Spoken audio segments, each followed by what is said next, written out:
여러분 지금까지 우리 노벨상을 받은 사람 중에는 국적과 상관없이 유대인이 가장 많다고 합니다. 전체 25%, 지금까지 노벨상 받은 사람의 전체 25%가 유대인들이랍니다. 그러니까 5사람 중에 4사람 중에 1사람은 유대인입니다. 한국은 지금 1사람 나왔죠. 김대중 대통령 노벨 평화상 받은 게 유일합니다만, 유대인들은 해마다 한 명씩 들어가 있는 거죠. 해마다가 아닙니다. 해마다 한두 명씩은 들어가 있습니다. 더 재미있는 것은 특별히 경제학상은, 경제학 부분은 40%랍니다. 40%. 거의 유대인들이 돈에 대해서 아주 밝은 것 같습니다. 그리고 세계 500대 기업 현재입니다. 현재 CEO를 조사해 봤더니 42%가 유대인. 그 유명한 구글 창업자 레리 페이지라는 사람도 유대인이고요. 지금 페이스북의 대표죠. 마크 저크버그라는 사람 역시 유대인입니다. 아인슈타인이 유대인이라는 건 너무 그냥 유명해서 너무 흔해서 정보도 안 될 것 같습니다만, 지금 CEO들 중에 유명한, 지금 세계를 이끌어가고 있는 구글, 페이스북 이런 게 지금 세계를 이끌어간다 보시면 되겠죠. 유대인들입니다. 사람들이 궁금해서 그 비결을 찾다가 재미있는 특징을 발견했습니다. 그들의 교육이 다르다 그러죠. 어떻게 다르냐면 질문이 다르다. 질문이. 우리가 아이들 학교 갔다 오면 뭘 묻습니까? 엄마들이 오늘 뭘 배웠니라고 묻지만 유대인들은 그렇게 묻는 법이 없답니다. 아이들 학교 갔다 나이를 앞에 앉혀놓고 오늘 무슨 질문을 했니? 그렇게 물어본답니다. 질문. 질문에서 답을 얻을 수 있고, 그 이전에 답을 얻기 이전에 학습에 대한 동기부여가 확실하게 일어나기 때문에 이게 중요한 거죠. 질문하기가.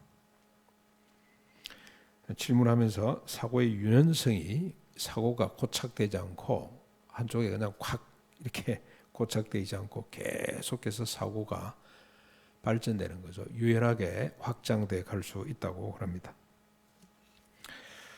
인문학의 꽃이라고 할 수 있는 철학도 사실 따져보면 질문학입니다. 묻고 답하는 것이 철학의 방법이죠. 방법론. 그러면서 이제 지식이 늘어나게 됩니다. 사람은 질문하는 것만큼 답을 얻을 수 있고, 답을 얻는 만큼 삶이 풍요로워질 수가 있습니다. 그래서 유대인들이 노벨상을 많이 내는 것 같습니다. 저는 신앙생활도 조금도 다를 바 없다고 생각합니다. 개인적으로, 교회적으로 질문하고 답하면서 하나님에 대한 지식들이 쌓여가는 거죠. 하나님에 대한 지식이 쌓이는 것만큼 믿음이 자라게 됩니다. 믿음이 자라는 것만큼 개인의 삶도, 가정도, 그가 살아가는 시대적 역사도 복을 받게 돼 있습니다. 하나님에 대한 지식, 질문으로부터 시작됩니다. 여러분, 일주일 동안 큐티를 하셨는데 질문이 없으면 오늘 이 앉아있는 시간은 별로 의미가 없지 싶습니다.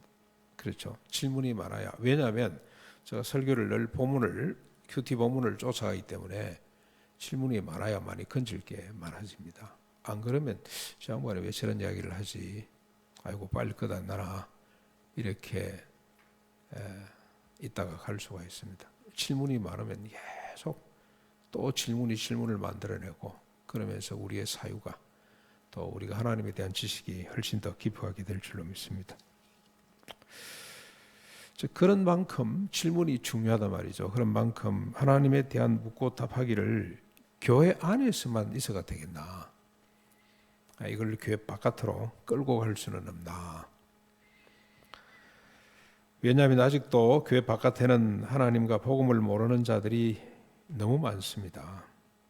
그들이 묻고 답하기만 하면, 적절한 계기를 만들고 묻고 답하기만 하면 믿음을 갖게 될 것이 분명합니다. 그래서 이번 전도는 지금까지와는 다르게 묻고 답하는 형식으로 진행하려고 합니다. 우리 장로들하고 언론을 했더니 너무너무 좋아하더라고요. 이야, 이건 획기적이다. 우리 두레교회가 한 번도 해보지 않았던 30몇 년 만에 처음으로 해보는 아주 성숙된 방식이라고 생각을 한다고 아주 적극적으로 동의를 해서 때가 됐구나 그런 생각을 해보기도 했습니다. 특별히 코로나 상황에서는 이웃들을 교회로 데리고 올 수가 없습니다. 아무리 우리가 열정이 있어도 그분들 교회 가자 그러면 아마 뒤로 자빠질 겁니다. 그렇다고 전도를 쉴 수도 없습니다. 오히려 이럴 때일수록 더 열심히 전도해야 합니다. 왜냐하면 이런 상황이 지속되면서 사람들은 존재에 대해서 근본적인 회의가 생기기 때문에 그렇습니다. 삶에 대한 깊은 고민이 생기기 때문에 좋은 기회가 될 수가 있습니다. 지금 한국 교회 상황에서는 부정적인 질문이 훨씬 더 많을 겁니다. 불만과 질책성 질문이 대부분일 것입니다. 그러나 피하지 말아야 됩니다. 그 질문들을 우리에게는 소중한 자산으로 알고 받아야 됩니다.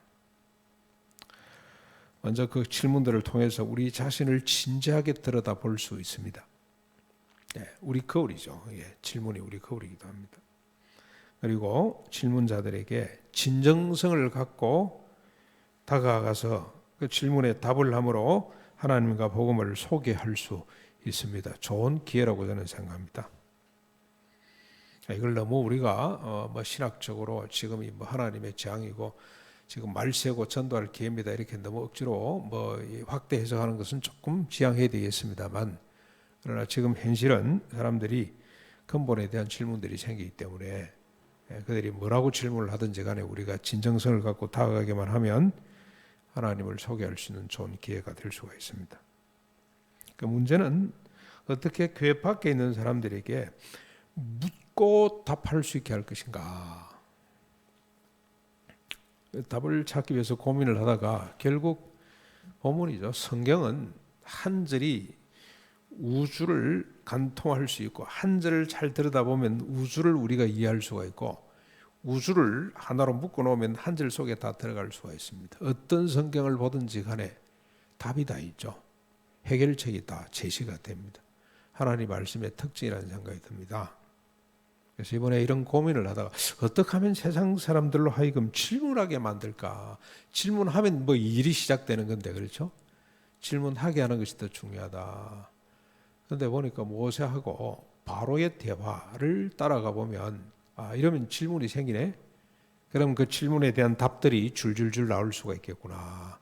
그런 생각이 들었습니다. 여러분, 우리 바로와 모세의 만남과 소통을 한번 살펴보시죠. 오늘 보면 짧은 두 절입니다만 딱 한마디 한마디씩 하죠. 모세가 한마디 하니까 바로가 한마디 합니다. 그 한마디가 질문입니다. 바로도 질문하는 자였습니다. 오늘 두 사람의 대화 중에 바로의 말을 질문으로 볼 수 있느냐고 따질 수 있겠죠. 또 따지기를 좋아하는 사람들은 이런 걸 가지고 이게 뭐 질문이냐, 이게 질문 아니지 이거는, 그렇게 생각할 수 있습니다.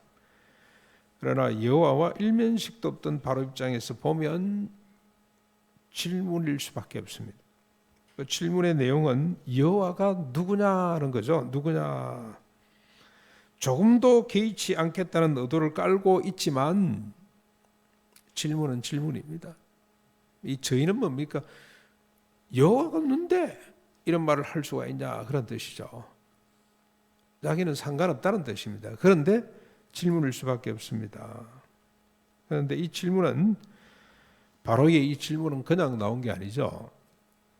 그는 이미 많은 신들을 갖고 있습니다. 애굽에는 신들이 너무 많아요. 10가지 재앙이 다 신들과 연관이 있다 그러죠. 10가지, 대표적인 것만 해도 10가지가 된단 말이죠. 이미 신들이 많고 그 이전에 그에게는 굳이 신이 존재할 필요가 없습니다. 왜냐하면 자신이 신이나 다를 바 없기 때문에 그렇습니다. 그때 당시 바로는 마치 신과 같습니다. 모든 것이 자신의 의도대로 돌아가고 있기 때문입니다. 정치, 경제, 군사, 외교적으로 어느 것 하나 아쉬울 게 없는 사람이에요. 그 기지에는 생명줄과 같은 나일강이 있습니다. 풍요로운 나일강이 국가 한가운데를 관통하고 있지 않습니까? 그리고 남자 장정만도 60만이 넘는 건장한 히브리 노예들이 있습니다. 그런데 그들은 계속 번성합니다. 줄어드는 것이 아니고 노동력이 계속 늘어나고 있습니다. 그런 그에게 여호와가 누구냐라는 질문이 생긴 데는 이유가 있는 거죠. 1절입니다. 1절. 모세와 아론이 그 앞에 서서 뭐라고 한마디 했어요. 뭐라고 했습니까? 이스라엘의 하나님 여호와께서 내 백성을 보내라. 그들이 광야에서 내 앞에 절기를 지킬 것이라고 하셨다. 고 선언했기 때문입니다. 바로로서는 이스라엘 백성이 하나님의 백성이다. 그들이 광야에서 하나님 앞에서 절기를 지킬 것이다. 이스라엘 백성을 내보내라 라고 하는 말은 상상치도 못했던 것들입니다. 개념 자체가 없는 말들이죠. 이스라엘이 하나님 백성이라? 그 백성들이 하나님을 섬긴다고 내보내? 생각할 수 없는 일입니다. 그런데 이 선언은, 이 모세를 통해서 주신 하나님의 말씀, 이 모세의 선언은 바로에게 충격적이었죠. 자신의 권력을 내놓으라고 하는 의미가 되기 때문입니다. 지금 이게 60만 의자들까지 하면은, 아이들까지 하면은 아이들 여자들 봐줬겠습니까? 어마어마한 생산 기반이죠. 아무리 비옥한 땅이 있어도 노예들이 없으면, 노동력이 없으면 건지지를 못하잖아요. 이 말은 네 정권을 내놔라, 네 권력을 내놔라, 그런 말과 같은 말입니다. 심지어는 자신의 존재를 송두리째 부정하는 말이기도 합니다. 이 말을 들은 바로는 곧바로 여호와가 누군지를 묻지 않을 수가 없습니다. 여호와가 누구길래 감히 이런 말을 할 수 있단 말인가 라는 반문이 생겼습니다. 바로는 이 질문 앞에 서야 됩니다. 이 질문을 피하거나 무시하면 안 됩니다. 자신의 존재를 걸고 답을 얻어야 돼요. 그래야만이 감옥 안에 하나님을 만날 수가 있습니다. 뒤에 이제 우리가 결론을 뻔히 압니다만 결론은 결국 죽음으로 끝나죠. 이 질문 앞에 제대로 서지를 못했기 때문에 그렇죠. 답은 얻었습니다만 그 답을 수용하지 못한 것 때문에 결론이 비참하게 끝나고 맙니다. 바로는 이 질문에서 하나님을 만나야 되죠. 그리고 하나님을 만났습니다. 10번이나 만났습니다. 공식적으로 만난 것만 10번입니다. 10번. 혼자서 만난 것이 아닙니다. 온 애굽 백성들과 함께 만났습니다. 그뿐만이 아니라 애굽의 신들과 함께 만났고 심지어는 짐승들하고도 같이 만났습니다. 그러나 안타깝게도 우리가 잘 아시는 것처럼 바로는 하나님을 인정하지 않았습니다. 그 결과 진멸하고 말았습니다. 만약에 그가 하나님을 인정하고 믿었다면 요셉 당시의 바로처럼 자기도 살고 모세한테 맡겨놓고 자기는 그냥 편안히 쉬어도 됐겠죠. 자기도 살고 인류도 살려낼 수 있었을 것입니다. 그러나 그는 하나님을 만났지만 수용하지를 못했습니다. 성도 여러분, 우리는 이 시대에 모세와 아론으로 세움을 받았습니다. 여러분, 이게 믿음이 필요합니다. 잘 안 받아들일지 모르지만 우리는 이 시대의 모세와 아론입니다. 아니, 그보다도 훨씬 더 위상이 높은 자들로 부름을 받고 세움을 받았습니다. 베드로가 증언했잖아요. 너희는 택하신 족속, 왕같은 제사장이요 거룩한 나라요 그의 소유된 백성이다. 지금 모세는 왕직 비슷한 거 지금 하나 봤습니다만, 그렇죠? 제사장도 아니에요. 왕직 비슷한 한 가지 직을 받습니다만 오늘 성도는 직을 몇 개 받습니까? 거룩한 나라, 그의 소유된 백성, 왕 같은 제사장, 몽땅 다 받았습니다. 그림자, 모세는 철저하게 우리의 그림자에 지나지 않습니다. 우리가 본체입니다. 이 사실을 여러분 절대 잊어서는 안 됩니다. 그만큼 우리의 위상이, 우리의 영광이 높습니다. 우리가 주인공입니다. 우리 전사님이 저 방에 빨리 마이크를 바꿔야 된다고 마이크를 바꾸었더니 음성이 훨씬 좋아졌잖아요. 주인공 목소리래요. 주인공 목소리. 딱 그 말이 무슨 말인지 저 이해가 되더라고요. 모세는 엑스트라에 지나지 않고 오늘 주인공이 누구냐, 여기 앉아있는 인터넷으로 예배를 드리고 있는 오늘 성도들이 주인공입니다. 하나님께서 우리를 왜 주인공으로 세웠냐? 그 뒤가 중요하죠. 이런 너희를 어두운 데서 불러내어 그의 귀한 빛으로 들어가게 하신 이의 아름다운 덕을 뭐 하는 겁니까? 선전하도록 하기 위해서 우리를 이토록 높이 나타낸 겁니다. 어둠에서부터 빛으로 들어가게 하신 이에 누가 그렇게 했습니까? 예수 그리스도가 그렇게 하셨죠. 뭘로? 십자가 부활로 어둠에 사로잡힌 바로 같은 자기 밖에 몰라서 자기 백성들, 자기 장자들을 다 죽여도 하나님의 뜻대로 이스라엘 백성들을 내놓지 못했던 그게 어둠이죠. 어둠. 자기 때문에 거기에 사로잡혀 있던 사람을 빛으로 먹든지 마시든지 몰라든지 하나님의 영광, 다른 사람에게 그침이 되지 않고 다른 사람의 유익을 구하는 그런 사람이 되도록 하신 이의 아름다운 덕을 선전하도록 우리를 뭘로 셨다고요? 이 시대의 모세와 아론으로 세워주셨단 말입니다. 왕같은 제사장으로 그의 소유된 백성으로 거룩한 나라로 우리를 세워주셨습니다.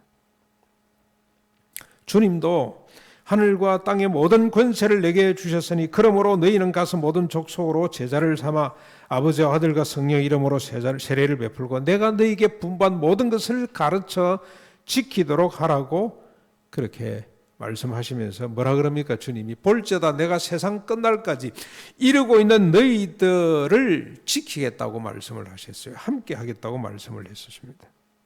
그래서 우리는 삼위 하나님의 대리자들입니다. 이웃과 세상 사람들에게 묻고 답하도록 해야 됩니다. 그러기 위해서는 우리가 그들에게 먼저 말을 해야 됩니다. 우리말이 아니고 모세가 하나님 말씀을 전달한 것처럼 하나님에 대해서 하나님이 주신 말씀을 그들에게 전하기만 하면 됩니다. 어떤 말씀 드리겠습니까? 하나님이 천지를 창조하셨단다. 하나님은 자신의 형상대로 인간을 창조하셨단다. 하나님은 당신을 사랑하신단다 하는 말들을 해야 됩니다.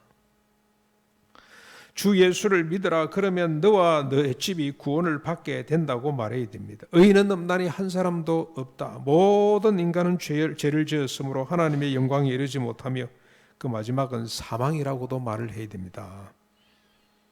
이런 인간을 위해서 하나님이 독생자 예수 그리스도를 보내셨다. 인간의 모습으로 오신 그리스도가 십자가에 죽으시고 부활하심으로 모든 죄를 사해 주실 뿐만이 아니라 우리를 새로운 피조물로 거듭나게 해주신다는 말, 그 말을 해 주어야 됩니다. 그러면 그들이 묻게 됩니다. 반드시 물을 수밖에 없습니다. 하나님이 누구냐? 예수 그리스도가 누구냐? 성령님이 뭐냐? 영생이 무엇이냐? 예수가 십자가에 죽고 부활하신 것으로 나와 무슨 상관이 있냐? 그게 죽음 이후에 무엇이냐? 하나님이 천지를 창조했다는데 근거가 뭐냐? 이런 질문들이 막 쏟아져 나오게 됩니다. 하나님 말씀이 들어가면 질문이 생겨날 수밖에 없어요.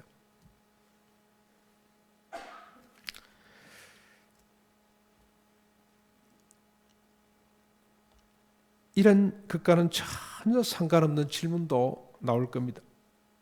지금 한국적 상황이라고 제가 말씀드린데 오늘 한국 교회적 상황에서는 이런 질문 말고 정말로 생각지도 못했던 질문들, 듣기 거북한 질문들도 나올 겁니다.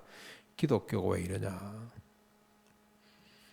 혹시 목사가 왜 이러냐? 교회가 왜 이러냐? 왜 해진말을 고집하냐? 예배가 그렇게 중요하냐? 왜 기독교는 폐쇄적이냐? 왜 기독교는 다른 종교를 인정하지 않느냐? 왜 교회에서 확진자가 많이 나오냐는 질문까지도 나올 수 있겠죠. 이런 질문들도 나올 겁니다. 질문이 아니라 조롱하고 비난하는 것들이 쏟아져 나올 수도 있습니다. 심지어는 너나 잘해라, 그렇게 우리를 비아냥거릴 수도 있습니다. 그 어떤 질문이나 비난이든지 이것들로부터 하나님의 존재와 능력이, 하나님의 인격과 사역이 드러나게 될 것입니다. 우리의 답을 통해서 반드시 하나님이 누구신지 드러나게 될 겁니다. 하나님이 이 모세가 가서 이야기를 하니까 바로가 뭐라고 물어봤죠? 여호와가 누구냐? 근데 그게 여기 지금 저 대화 가운데는 여호와가 누구기에 내가 그의 목소리를 듣겠냐? 나는 여호와를 알지 못하니 이스라엘을 보내지 않겠다고 그렇게 반응을 했잖아요. 그런데 그 막 쪼리 가지고 왔습니다. 완전히 주눅들어 왔는데 하나님이 다시 모세를 세워 가지고 다시 보내서 여호와에 대해 설명을 하죠. 오늘 우리가 이렇게 이야기를 하면 세상 사람들이 우리에게 바로처럼 답변할 수가 있습니다. 그러나 하나님은 우리를 통해서 세상 가운데 하나님을 드러내시게 될 겁니다. 그때 어떻게 답변할지 염려할 필요가 없습니다. 모세에게 하나님이 답을 주신 것처럼 우리에게도 하나님이 답을 주실 겁니다.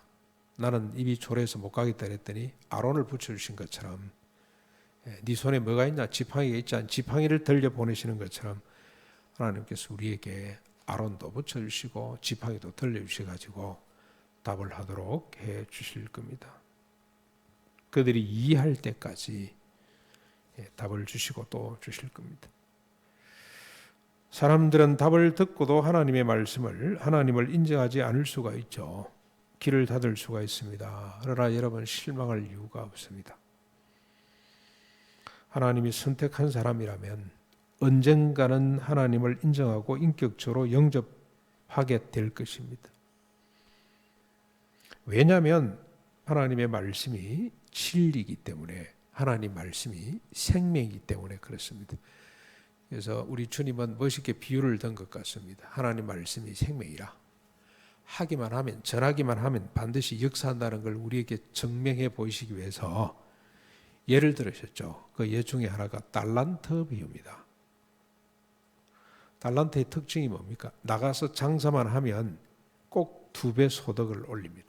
5달란트 받은 사람, 2달란트 받은 사람, 뭐나 비유도 있기는 합니다만 나가서 장사했더니 반드시 2달란트, 5달란트를 더 남기게 됐습니다. 근데 그게 뭐 장사 그러니까 되겠나 그러지만 여러분 10달란트 받아가지고 또 투자하면 장사하면 얼마가 남습니까? 20달란트가 남죠. 20달란트 가지고 또 장사를 하면 얼마가 남죠? 40배가 되죠. 기하급수적으로 불어난다는 뜻입니다. 생명의 법칙입니다. 또 주님이 드신 비유 하나가 있죠. 씨앗 비유를 들었습니다. 그렇죠? 씨를 뿌리면 이거는 달란트하고는 차원이 다릅니다. 생명을 가졌기 때문에 주님도 비유를 그냥 무지막지하게 드신 것이 아니고 합리적으로 드셨다는 생각이 듭니다. 돈은 2배의 소득을 올린다면 생명은 100배입니다. 100배. 잘 못되면 60배. 완전히 안 되면 30배 결실을 거둡니다. 하나님 말씀은 생명이기 때문에 여호와는 하나님이시다. 하나님은 당신을 사랑한다.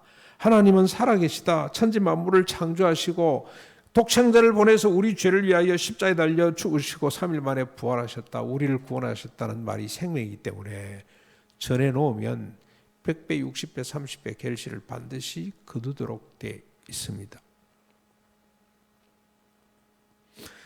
우리 그런 동영상 많이 보셨죠? 유튜브에 보면은 어떤 선교사가 호주 가서 전도를 했는데 아무 열매가 없어가 실망을 했는데 나중에 몇 년 후에 은퇴하고 난 뒤에 그분 돌아가시고 난 뒤에 계산을 해보니까 한 사람이 몇십만이 돼 있죠. 몇십만. 그런 통계를 우리가 보면 알 수가 있습니다. 하나님 말씀은 생명을 가졌기 때문에 죽지 않습니다. 반드시 결실을 거두게 됩니다. 3000년 전에 피라미드에서 나온 벽시 하나를 뿌렸더니 낫다 그러잖아요. 3000년이 지났는데도 불구하고 생명의 특징입니다.